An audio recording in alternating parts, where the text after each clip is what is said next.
जय माता दी। जय माँ कामाख्या।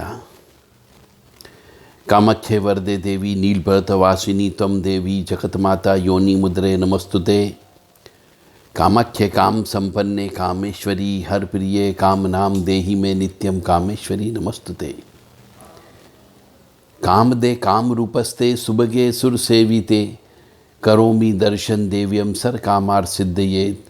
ओम महेशानी महामाये चामुंडे मुंडमालिनी आयु आरोग्य ऐश्वर्य देहि में देवी परमेश्वरी। ओम जयंती मंगला काली भद्रकाली कपालिनी दुर्गा क्षमा शिवा धात्री स्वाहा सदा नमस्तुते।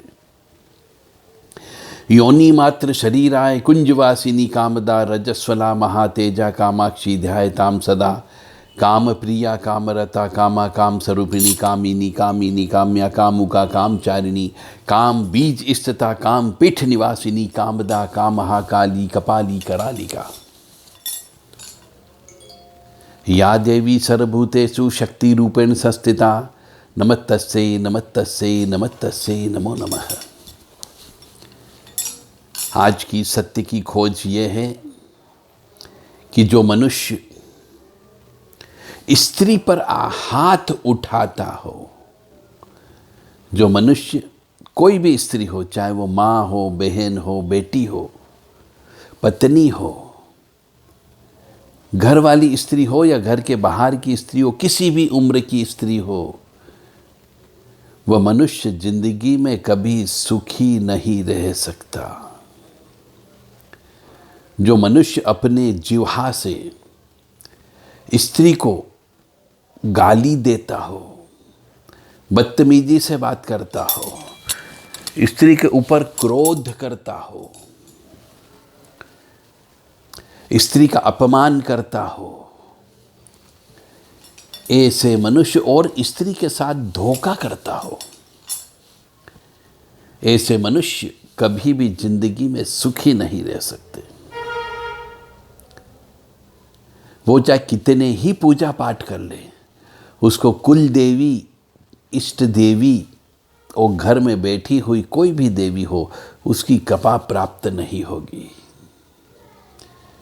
क्योंकि ऐसा कहा जाता है हमारे यहाँ शास्त्र में कि स्त्री में देवी का वास होता है।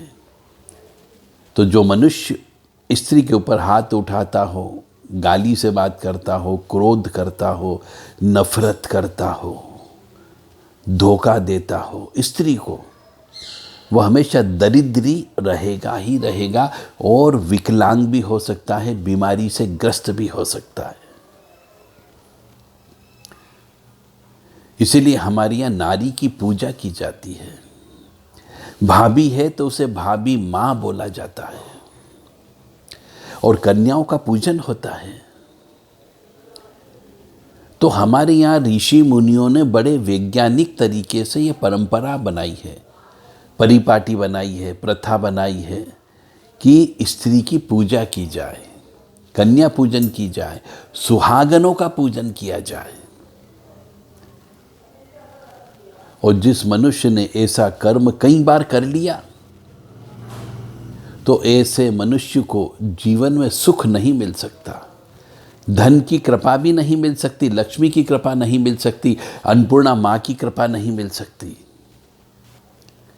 और यदि वो प्रायश्चित करना चाहे तो उसे श्री दुर्गा सप्तशती का हवन हर महीने कराना चाहिए और कसम खा ले कि आज के बाद मैं किसी भी स्त्री का दिल नहीं दुखाऊंगा, किसी भी स्त्री का अपमान नहीं करूंगा, स्त्रियों को हमेशा अपनों से ऊंचा दर्जा दे करके उनका मान सम्मान करूंगा।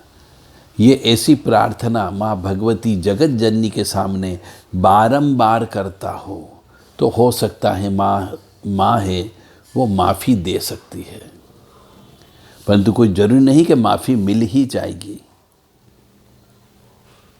फिर भी कोशिश करिए। तो सुखी रहने का आधार की सत्य की खोज यही है कि जो मनुष्य स्त्री का मान सम्मान करता है, स्त्री को प्रेम करता है, स्त्री को खुशियां देता है, वह सुखी रहता है। और जो मनुष्य सहवास संभोग में स्त्री को खुश नहीं रख सकता, उस घर में भी क्लेश का वातावरण होता है। कोलाचार्य विधान के अनुसार स्त्री को सहवास में संतुष्ट करना अनिवार्य होता है, तभी महाकाली, महालक्ष्मी, महासरस्वती की कृपा प्राप्त होती है। क्योंकि कोलाचार तंत्र में लिखा हुआ है कि स्त्री के शरीर में महाकाली, महालक्ष्मी, महासरस्वती का वास होता है, और यदि स्त्री प्रसन्न होती है, स्त्री तृप्त होती है, तो मान करके चलो तीनों शक्तियों की कृपा उस पुरुष को प्राप्त होती है।